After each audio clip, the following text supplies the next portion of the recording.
Welcome to মনোবল global academy, the hub of scientific happiness.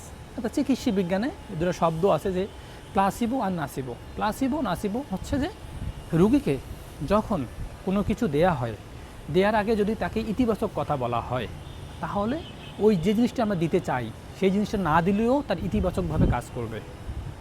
এটা চমৎকার একটা কথা না?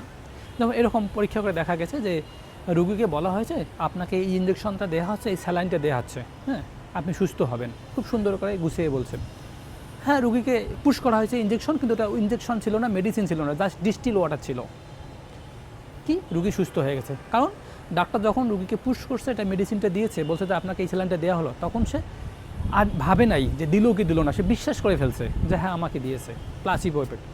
আর আরেকটা রুগীকে নাসিবো এফেক্ট, আরেকটা রুগীকে একটা মেডিসিন দেয়া হয়েছে, কিন্তু তাকে বলা হয়েছে দেখেন এই মেডিসিনটা পাওয়া যাচ্ছে না, একটা কম দামি একটা মেডিসিন দিলাম, আপনি এটা দিয়ে আপনি হয়তো সুস্থ হবেন একটু দেরিতে।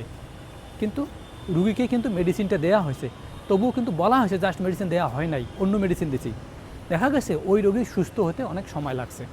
তা আমাদের দৈনন্দিন যেটা চিকিৎসা বিজ্ঞানে এটা গবেষণা করে দেখছে, তা আমাদের জীবনের ক্ষেত্রে কি হয়, আমাদের সন্তানকে পারবি না, হবে না বা সম্ভব না, এই নেতিবাচক কথা বলি, আমাদের মস্তিষ্কে তখন নেতিবাচক হরমোনের প্রডিউস হয় এবং কাজটা না করার জন্য সকল ধরনের মেকানিজম, অলসতা, হীনমন্যতা, পরিবেশ ভালো না, আজকে ঘুম থেকে উঠতে দেরি, এইরকম হাজারো পারিপার্শ্বিক বাধা আমরা নিজেরাই তৈরি করে ফেলি।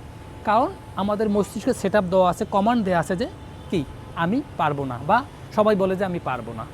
তো আসলেই প্লাসিবো এবং নাসিবো ইফেক্ট মেডিকেল সায়েন্সের কিন্তু আমাদের বাস্তব জীবনের সাথেও বেশি কানেক্টেড। সবাই ভালো থাকবেন, থ্যাংক ইউ।